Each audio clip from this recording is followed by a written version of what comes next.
Hello, LinkedIn community. Again, my name is Dr. Mike Bummer, and welcome back to a bonus edition of Car Crash Wednesday, which we are today calling MedMal Wednesday, where we're going to look at a standard of care review and opinion on whether or not a surgeon breached standard of care. But before we do that, I'd like to introduce you to my friend and colleague, Dr. Armin Feldman.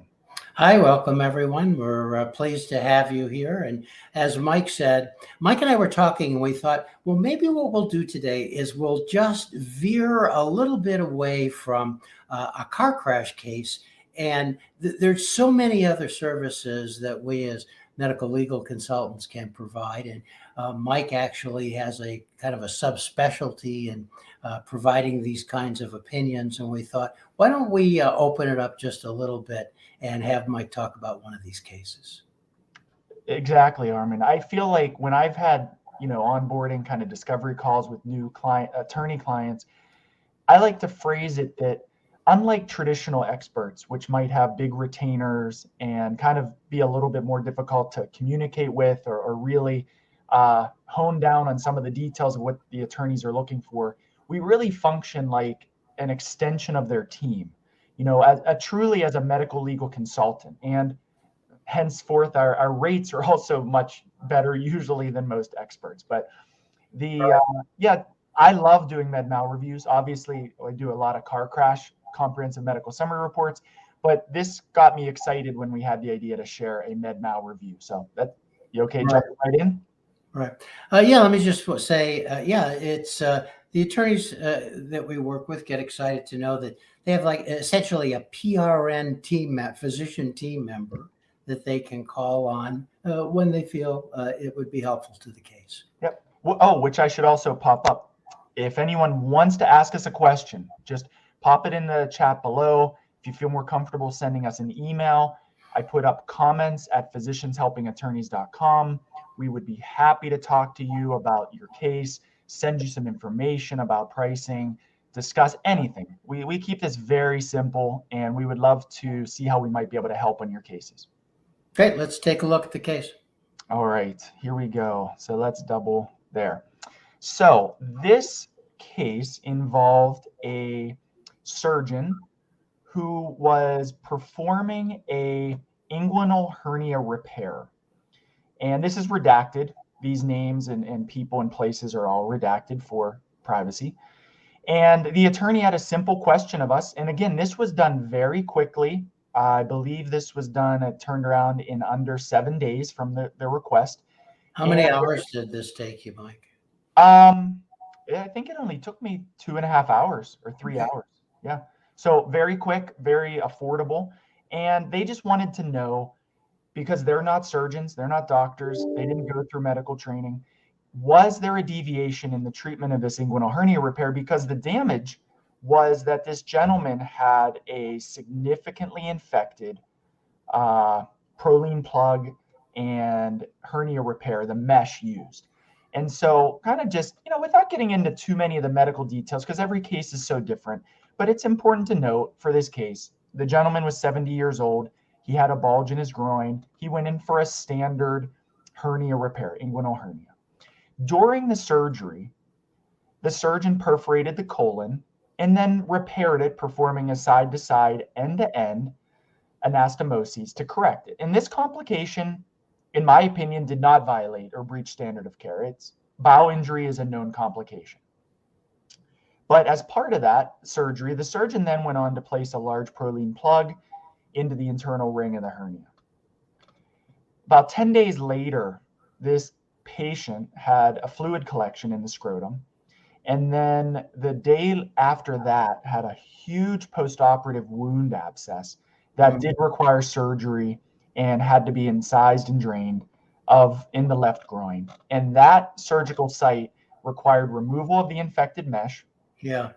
And showed a grossly contaminated mesh and a grossly contaminated mesh plug. So what I was able to do is sort through, I think there were probably about 600 pages of medical records, sorted through everything. And I was able to discuss this case at a professional level with one of my expert general surgeons. And So as you got a part of curbside consult. exactly, and Armin, and maybe you even want to elaborate on this, but as in doing this work, me 3 years, you 15 years, we've built up a stable of medical experts who will have very casual, curbside, anonymous conversations with us because we often will send them specialized case reviews that the attorneys need affidavits of merit or testimony and deposition for. So we call them up and say, hey, this case doesn't sound right, or maybe, this is what I'm thinking, standard of care. Am I on the right track? And they'll have a 5 or 10 or 20-minute conversation with us, and we can pass that along in a very fruitful, quick way to save everyone a lot of time and effort and energy. Right. In fact, one of the services that we can offer is to help the attorney find the medical experts that they need if they don't have them at their fingertips. Exactly. This particular case, kind of wrapping it up, because it's only a 2-page report. Again, this was quick, easy, affordable. The surgeon, I believed, should not have put the Prolene mesh and Prolene plug into a clean, contaminated operative field. And twofold here, the way I supported this opinion for my attorney. One, I found a great peer-reviewed article in the journal Hernia that was titled Use of Polypropylene Mesh in a Contaminated and Dirty Strangulated Hernias, Short-Term Results. This found there was a 26.7% infection rate when Prolene mesh was used in these clean, contaminated or contaminated fields. The bowel injury wasn't the issue. It was the use of a foreign body in a field that had been exposed to fecal matter, really. Right. And there were other techniques that could have been used, right? That's exactly right. Multiple. And so that kind of is a good segue into the general surgeon that I have. And I have a few, but this one that I called was appalled. I forget the language I used here. I did use the word appalled because I remember his reaction, because the emotional response from experts is often very muted because they don't know that. They don't know all the details. But this surgeon was like, oh, you would never, I would never do that. This is something that people need to, they need to stop doing now. The literature is clear. This is a very poor practice. This is not the way to do a inguinal hernia repair. Right. And so he had told me about all these other methods that could have been performed. And so I was able to then compose this very compelling opinion report, let my attorney know that I believe this case was justified to pursue and would be very, worth investing additional resources and time into filing the med mal complaint. And then I offered this last line here. I didn't highlight it, but we then very frequently will help find and vet a well-credentialed medical expert to move the case along, someone who can do an affidavit of merit and be deposed or testify. Right. So with that, that's an astounding number. 26.7% of the patients will get a wound infection. So just to say it more in plain English, that would be, so to use that kind of mesh would be below the accepted community standard. Would that be fair to say? Yeah. Yes. And so the surgeon should have known that and known that there was that risk. And so that's what made it below the community standard of care. Exactly. Yeah. And, we don't have to overcomplicate this today, Armin. This was a very straightforward ask. We handle all types of questions. If you've seen our other Car Crash Wednesdays, I think our last one, we actually just did a causation report where the attorney just needed to know if a pre-existing condition had predisposed to a particular severity of a spine fracture. And we wrote a 2-page report that in fact showed that condition predisposed his client to having a severe spine fracture from a low-speed impact. Right. And so no, I'm sorry, go ahead. I was just going to say that we feel it as consultants, which again, making that distinction between traditional medical experts is very important because we both have a role. And what's been rewarding is in a much kind of quicker turnaround, more affordable way, we are helping with all of the medical aspects of our attorneys' cases. Yeah. So in this case, the attorney specifically wanted just an opinion on merit. But oftentimes when we write these reports, not only are we giving our opinion with regard, does it meet or not meet the standard of care, but also we're giving the attorney the preliminary medical education that they need. And in those cases, the reports are often a little longer than a couple of pages, because our goal is not only to give the opinion on merit, but also to educate the attorney as to what's going on with the medicine. And as Armin knows, I would say 3/4 of the time, if not more, our opinions are actually that these medical malpractice cases do not have merit. When I first started doing this, I'll be honest, I was a bit surprised at how happy my attorneys were to hear that. I kind of had assumed, coming more from a clinical world, that they wanted every case to have merit, and they wanted, because that's, I know it's kind of common sense that that's how they're supporting their business. But what I was shocked by is how happy, maybe happy is not the right word, but how satisfied they were to hear a compelling opinion that a case did not have merit. Right. And they explained that in many different ways. Different attorneys had different languages of telling me that, but some of the ones I remember are, you saved me 3 months and probably 1,000 hours to just cut to the chase on this, because it was I remember, as a really serious outcome. But in fact, the medicine was fine. Right. So, well, maybe to just say it in plain English, we understand that our attorney clients, they don't want to carry loser cases with their time and with their money. And so what we found over the years is our attorneys are just as happy to hear when we feel that there isn't a case, for whatever the reason. There's a pre-existing condition, maybe in those rare cases where the client is malingering or primarily driven by secondary gain, or there isn't merit in the case. But our clients are just as happy to know that as when we say, yeah, we think you can prove this up doing this and that. So that's been one of the real pleasures for us in doing the work. And I know it helps our attorney clients as well. And the other thing, Mike, is that what my experience also has been, I'm sure it's yours as well, that sometimes the attorney wants us to write a report, even when we don't feel that there's a merit, because they want to give that report to, for example, surviving family members, or even just to put it in their own file. But oftentimes to give to surviving family members to help them to better understand that there really isn't a case.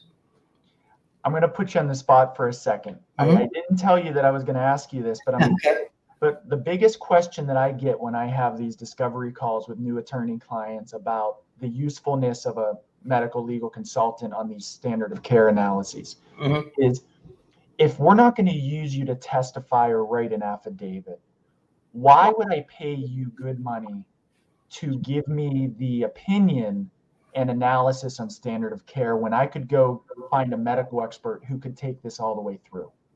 Right. Well, first of all, as you said, Mike, 75% of them probably were going to give an opinion that there isn't merit. Also, we can do this a lot more efficiently with a lot less costs. And the other thing is that our opinions are always backed up by evidence from the literature.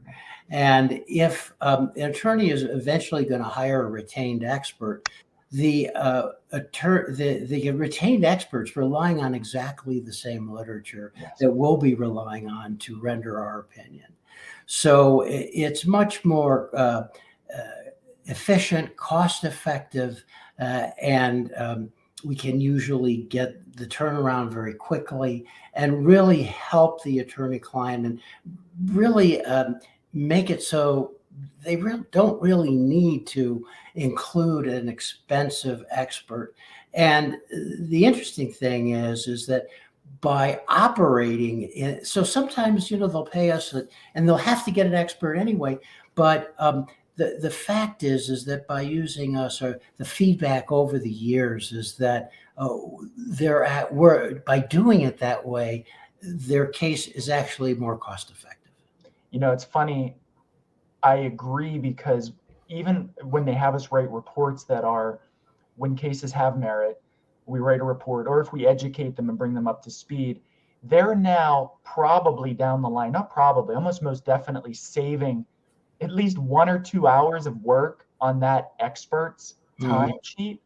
And comparing the rates, it kind of becomes a no-brainer as an investment, especially if we save them from pursuing even one case, right, that otherwise would have gone to a $4,000, neurologist retainer or something. We've more than made up for all of that middle ground, and they now have a doctor that they can call anytime. They can email us anytime, and I can't tell you how many times I've answered a quick question and there's no invoice, because we have a working relationship. Again, it's much more like being an extension of the team. Right. Yeah, I think that's well said. Yeah. So, anything else? Well, I would just also mention that since we're veering away today from car crashes, I thought it would also be useful for our attorney viewers to know that obviously we, as medical legal consultants, we work with attorneys on much more than car crashes, right? So we're writing, for example, comprehensive medical summary reports with our medical opinions that attorneys are using as part of settlement demand letters. We can actually physically sit in, observe independent medical exams, right? IME rebuttals. We read tons of reports that answer specific medical questions and cases for most primarily to help the attorney prove up a particular medical theory, sometimes tell them there's no medical theory to prove up, but primarily to help them prove up medical theories. We act as a liaison between attorneys and primarily treating doctors, which reminds me, our attorney clients often share our reports with treating doctors. IME doctors see them. Sometimes judges see them.